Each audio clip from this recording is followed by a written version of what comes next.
Varicose veins కి సరైన చికిత్స కోసం సంప్రదించండి ఎవిస్ హాస్పిటల్.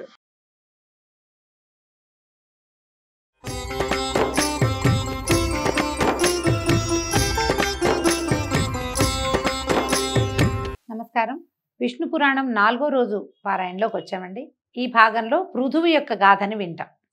ముందు భాగంలో వేణుడు అనేవాడి కుడి భుజాన్ని మధించి ఆ మథనంలోంచి పృథువు జన్మించాడని, అతని వల్లే భూమికి పృథివీ అనే పేరు వచ్చిందని అనుకున్నాము.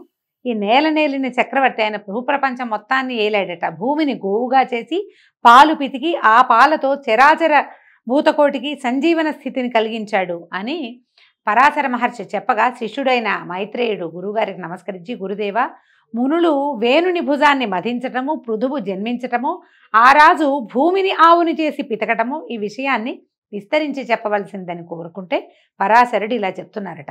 అంగుడు మృత్యుపుత్రిక అయిన సునీధను పెండ్లాడి ఆమె యందు కనినవాడు వేణుడు. వానికి పట్టం కట్టి భార్యతో సహా తపశ్చర్యకై వనవాసి అయిపోయాడు. ఆ వేణుడు మాతామహ దోషం వల్ల పరిపాలన ధర్మపద్ధతిగా చేయక పాపపు పనులు చేసేవాడు. తాత ముత్తాతల నాటి అగ్రహారాల్లో పన్నులు వసూలు చేస్తూ బ్రాహ్మణుల్ని బాధించటము, న్యాయ పద్ధతికి విరుద్ధంగా ధనార్జన చేస్తూ దానిని దుర్వినియోగం చేయటము, వేదవేత్తలైన విద్వాంసుల జీవితాలకు వేడి కలిగించి రాష్ట్రం నుంచి వెళ్ళగొట్టటము, శుభప్రదమైన ఆస్తిక పద్ధతిని విడిచి పాషండ మతాన్ని అవలంబించటము, జారచోరులను దురాచారాలను ఆదరించి పోషిస్తూ ఉండటము, అసత్యమాడటము, ధర్మ మార్గాన నడిచే వారిని క్రూరంగా శిక్షించి ఏడిపించటము, పనిపట్టి సాధువులను బాధించటం వంటివి నిత్యకృత్యాలుగా ఉండేవాడు. ఆ కాలంలో కూడా ఇలాంటి ఒక దుర్మార్గుడు దౌర్భాగ్యులు ఉన్నారు. అయితే మళ్ళీ బ్రహ్మదేవుని దయ వల్ల మళ్ళా దాన్ని అంతటినీ సరిచేసేవారు. యజ్ఞాలు, వ్రతాలు, నోములు, జపాలు, దేవపూజలు చేయకూడదు, చేసిన వాళ్ళకి మరణదండనాన్ని తన రాష్ట్రమంతా చాటించాడు. ఒకవేళ ఎవరైనా అతనికి బుద్ధి చెప్పడానికి ట్రై చేస్తే, ప్రయత్నం కనుక చేస్తే తనాపర అనే విమర్శ లేక శిక్షించి పుర నుంచి వెళ్ళగొట్టేసేవాడట. ఇలాంటి వేణుని దుష్టపరతకి ఫలితం అనావృష్టి, పాడి పంట ఏక్యమైపోయినాయి. ఏమీ లేవు, పాడి పంటలు లేవు, అనావృష్టి, అసలు వానే లేదు. ప్రజలు అన్నపానీయాలకి అలమటిస్తూ దిక్కులేని వారైపోయారు. ఆ దశలో మునులంతా కలిసి ఆలోచించి వానికి సద్బుద్ధి చెప్పి దారికి తేవాలని సంకల్పించి అతని దగ్గరికి వెళ్ళి పూర్వరాజుల చరిత్రలు చెప్పి, అలాంటి వంశంలో పుట్టినవాడివి ఇలా చేయక నువ్వు వాళ్ళలాగా ప్రవర్తించకుండా ఇలాంటి ప్రవర్తన చేస్తున్నావేంటి నాయన, ప్రజల్ని కూడుగుడ్డ లేని దుస్థితికి తేకూడదు, తండ్రులు చేసిన మంచి పనులు కనీసం తండ్రులు ఒక రకంగా నిలబెడితే కొడుకులు దాన్ని చెడగొట్టకూడదు, అంత కాకపోతే కొంతైనా మంచి చేయాలని బాగా బతిమలాడారనమాట. మునుల్ని చంపటం, వేదాలను దూషించడం, దేవాలయాలు పడగొట్టించడం, బ్రాహ్మణులను ఏడిపించడం రాజధర్మం కాదు. యజ్ఞాలు చేసే దేవతలు సంతోషిస్తారు, వారి సంతోషం వాన కురిపిస్తుంది, దాంతో భూమి సస్యశ్యామలవుతుంది, ప్రజలు పాడి పంటలతో సుఖజీవనులు అవుతారు. నీ ప్రవృత్తి వల్ల ఈ రకమైన ప్రవృత్తి వల్ల ఏమవుతుంది, దేశం దుర్భిక్షానికి గురవుతుంది, భూతకోటికి దినదిన గండమైపోయింది. మళ్ళీ చెప్తున్నాము, మీ పూర్వుల మార్గాన ప్రవర్తించమని పదే పదే చెప్తే కోపంతో కొరకొరలాడే వేణుడు, మీరు ప్రలాపన ఆపసేయండి, మీ పేలాపన ఎందుకు ఇలా ప్రేలుతున్నారు మీరు అని తిట్టాడట. నాకంటే మిన్నగా చెప్పదగిన వాడు లోకంలో లేడు, విష్ణువు నాకంటే అధికుడని మీరు చెప్తున్నారు, మీకంటే పిచ్చివాళ్ళు ఉంటారా, బ్రహ్మ విష్ణు మహేశ్వర్ల అంశలు ఉన్నవాడు నేను, కాబట్టి ఇంకా యజ్ఞం యాగం చేయక్కర్లేదు, నేనే దేవుణ్ణి అంటున్నాడు అనమాట. పతిసేవ ఇల్లాలికి పరమధర్మం, అలాగే నా ఆజ్ఞ అందరికీ అనుసరణీయం అని అనగానే మునులు శాంతించి నిదానపడి ఏదో చెప్పడానికి ప్రయత్నం చేశారు. కానీ వేణుడు వినలేదు, దేవతానింద పాట పాడుతూనే ఉన్నాడు. వాడి వికృత పద్ధతిని మునులు భరించలేకపోయారట.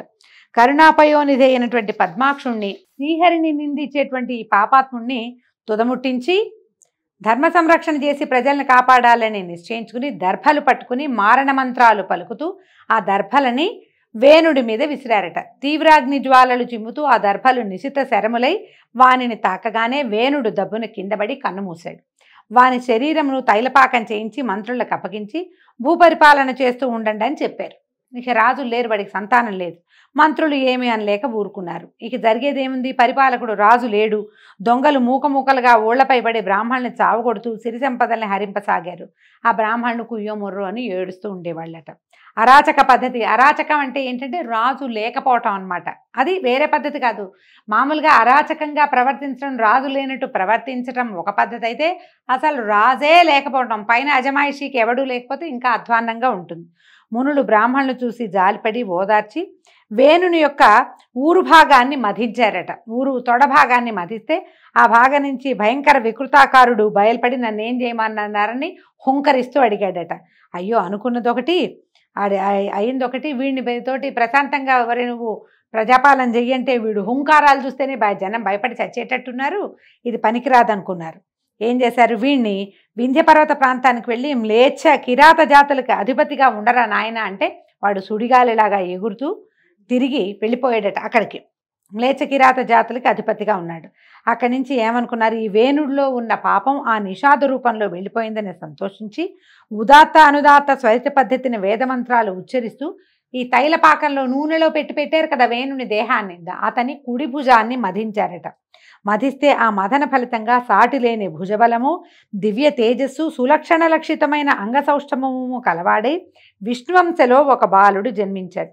అప్పుడు వాడిని చూసినటువంటి మునులు సంతోషించి ఈ బాలుడు తగిన ధరణీపతి, భూమికి తగిన భర్త వీడు అని ఏకవాక్కుగా అనుకొని వాడికి పృథువు అనే నామకరణం చేశారు. అప్పుట ఆకాశం నుంచి పుష్పవర్షం కురిసింది, దేవదుందుపులు మోగాయి, దేవగణాలు అభినందించారు. అప్పుడు పుట్టినటువంటి పృథువు యువకుడై మహనీయ మహిమ కలిగిన వాడై విరాజిల్లుతూ ఉన్నాడు. అక్కడి నుంచి వాడి కోసమట ఆ పుట్టిన శిశువు కోసం దేవలోకం నుంచి విశిష్ట తేజస్సు గల ఖడ్గము, ధనుసు, అక్షయబాణ తూణీరాలు 2, వజ్రకవచము యుద్ధ సాధనాలుగా వచ్చాయి. ధర్మానికి మొగరూపైనటువంటి మంచి కొడుకు కలగటం వల్ల వేణుడు పుణ్యస్థానానికి చేరాడు. మునులు పరమానంద భరితులై గంగాది పుణ్యనదుల నుంచి సముద్రాల నుంచి నీరు సువర్ణ పాత్రలతో తెప్పించి పృథువికి అభిషేకం చేశారు. దేవగణాలతో బ్రహ్మదేవుడు స్వయంగా వచ్చి శుభముహూర్తాన ఇతనికి ధరాధిపతిగా పట్టం కట్టి చక్రవర్తిని చేశాడు. విష్ణు చక్రం వచ్చి పృథువి యొక్క దక్షిణ హస్తానికి దివ్యాభరణంగా ప్రకాశించింది. అప్పుడు బ్రహ్మ చక్రవర్తిగా పృథువిని చెప్పి అభినందించాడు. ఇతడే ఇంకా చక్రవర్తి, సర్వం సహా చక్రవర్తి భూమికని చెప్పాడు. ఈ విధంగా చక్రవర్తి అయినటువంటి పృథువు సురనర ప్రశంసను పొంది సమధికైశ్వర్యవంతుడై రాజ్యం చేయటం మొదలుపెట్టాడు. అతడు చేస్తూ పైతామహ యజ్ఞం చేశాడట. ఆ యజ్ఞానికి సంబంధించిన సూత్రమంత్ర ప్రభావంతో 2 కుమారులు పుట్టారట. వాళ్ళు పుట్టిన వెంటనే యువకులుగా మారితే ఆ యజ్ఞానికి వచ్చిన వాళ్ళని చూసి వాళ్ళకి సంతోషించి ఆ మునులందరూ ఆనందించి, ఒకడు పేరు సూతుడు, రెండోవాడు మాగధుడు, సూతుడు మాగధుడు అని పేర్లు పెట్టి మీరే చక్రవర్తిని స్తుతిస్తూ ఉండమంటే ఈ సూత మాగధులు 2 సమయానుసారంగా పృథు చక్రవర్తిని కీర్తిస్తూ ఉండేవాళ్ళు. అయితే ఈ ప్రజలు ఆఖరి దప్పులకు లోనై ఆగలేక చక్రవర్తి వద్దకు వెళ్ళారట. వెళ్ళి మహారాజా, ధర్మ నష్టం, దానివల్ల అనావృష్టి, దాని మూలాన పాడి పంటలు నశించాయి, సస్యములు ఓషధులు జీర్ణాలై చెడిపోయాయి, ఇలా ఆకలి దప్పులకు చిక్కి మేము శల్యాలమైపోయాం, మేము అడవులకు పోయి అక్కడ దొరికి కందమూలాలతో కక్కుర్తిపడి ఎట్లాగొట్లా ప్రాణాలు నిలుపుకుంటున్నాను నాయన. అన్నం ధాన్యమూలం, అందరికీ ఆధారం అన్నమే. ఆ అన్నం లేకపోతే ఇంకా బతికెక్కడిది? ఆ అన్నం మాకు సంతృప్తికరంగా లభించే ఉపాయం చూపించి ప్రజారక్షకుడు వర్తిల్లు నాయన, నువ్వు ఇప్పుడు చక్రవర్తి అయ్యావు, మమ్మల్ని రక్షించమంటే అప్పుడు ఈయన ఆలోచించాడట. సస్యనాశం చేసి కరువు కలిగించిన ఆ భూమిని కూడా హతమారుస్తాను, భూమి వల్లే కదా మరి భూమి బిగిసిపోయింది, అందుకని పంటలు పండటం మానేసినాయి అని భావించాడు. అని చెప్పి ఈయన ఏం చేశాడట, ఈ భూమి మీద బాణం వేయడానికి లేచేసి విల్లందుకున్నాడు, బాణం సంధించాట. ఇక ప్రయోగించటమే తడవుగా ఉంది. భూమి అదిరిపోయి గోరూపం ధరించి బ్రహ్మ దగ్గరికి వెళ్ళాలని పరిగెడుతుంటే చక్రవర్తి అడిగట, నువ్వు ఎక్కడికి పరిగెత్తినా సరే నేను నీ వెనకాలే వస్తాను, నువ్వు నా బాణానికి గురికాక తప్పదు అనేసరికల్లా భూమి అందుట, ఓ రాజా, స్త్రీవధ పాపం అని తెలీదా నీకు? నన్ను చంపితే నన్నే చంపేస్తే నువ్వు పాలించేది దేనిని?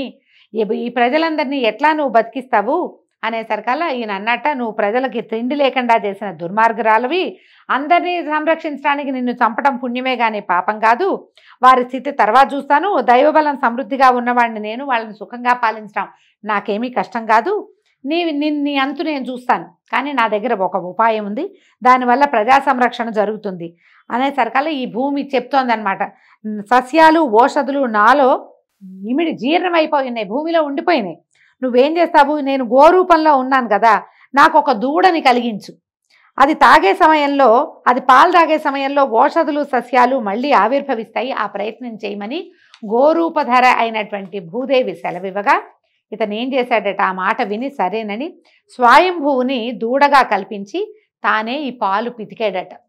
ఈ దూడగా ఎప్పుడైతే దూడ ఉంటుందో దూడ నోరు తగిలేసరికల్లా పాలు వాటంతటవే స్రవిస్తాయి.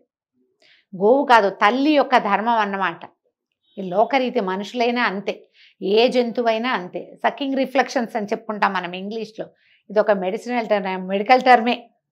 పిల్లలు పాలు తాగుతుంటే తాగిన కొద్దికి పాలు పుడతాయని చెప్తారు. స్త్రీలకి, మనుషులకు కూడా అంతే. ఎప్పుడైతే ఈ దూడగా స్వయంభువు వచ్చి తల్లి పాలు తాగడానికి భూదేవి గోరూపంలో ఉన్న భూమి దగ్గర పాలు తాగడానికి ప్రయత్నించాడో వెంటనే ఆమెలో ఉన్న ఓషధులు, సస్యాలు, పంటలు అన్నీ స్రవించడం మొదలుపెట్టినాయి పాల రూపంలో. అయితే ఈ దూడని వ్యాజంగా చేసుకుని ఋతు చక్రవర్తి స్వయంగా ఆ ఆవుని పితికితే ఏకధారగా పాలు పడ్డాయిట. అవి ఇట్లా కింద పడేసరికల్లా సస్యాలు మంత్రించినట్టుగా నూతన శోభతోటి పైకి లేచాయి. ఎక్కడ చూసినా భూమి సస్యశ్యామలంగా కన్నుల పండువగా అయిందిట.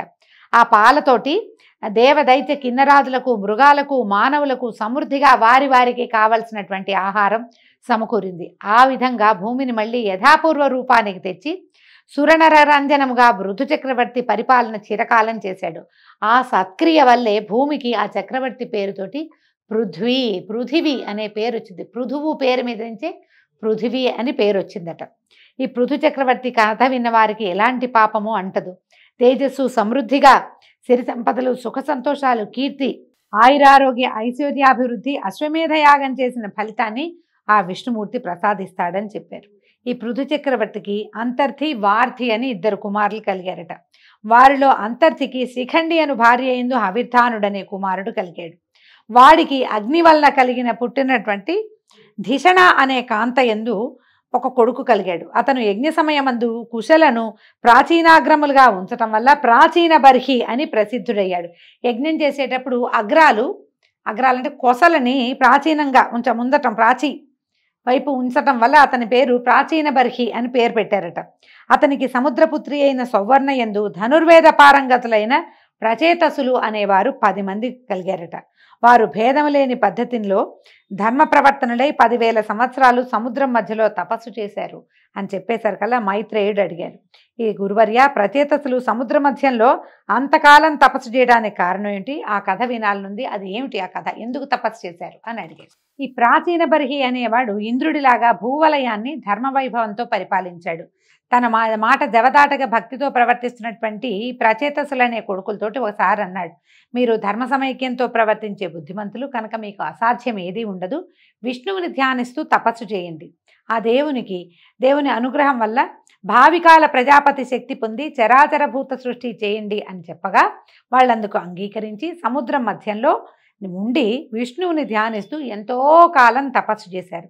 వాళ్ళకి విష్ణువు ప్రసన్నుడై ప్రత్యక్షమయ్యి, మీ తపస్సుకు మెచ్చాను, వరాలు కోరమంటే కమలా మనోరమణ, జగదేక పవిత్ర చరిత్ర, సరోజనేత్ర, శుభాలోకన, సకల లోకపాలన, మాకు ప్రజాపతి ప్రాభవాన్ని అనుగ్రహించమని పరిపరి విధాలుగా విష్ణువుని కీర్తిస్తూ తమకి కావలసిన వరాన్ని అడిగారు. అప్పుడు ఈయన ఏం చెప్పాడంటే, మీ కుమారుడు దక్షుడనే పేరుతోటి ప్రజాపతి అవుతాడు అని వరమిచ్చి శ్రీపతి అంతర్హితుడయ్యాడు. అలాగా విష్ణువు వల్ల వరం పొంది వాళ్ళు సముద్ర మధ్యం నుంచి బయటకు వచ్చారు.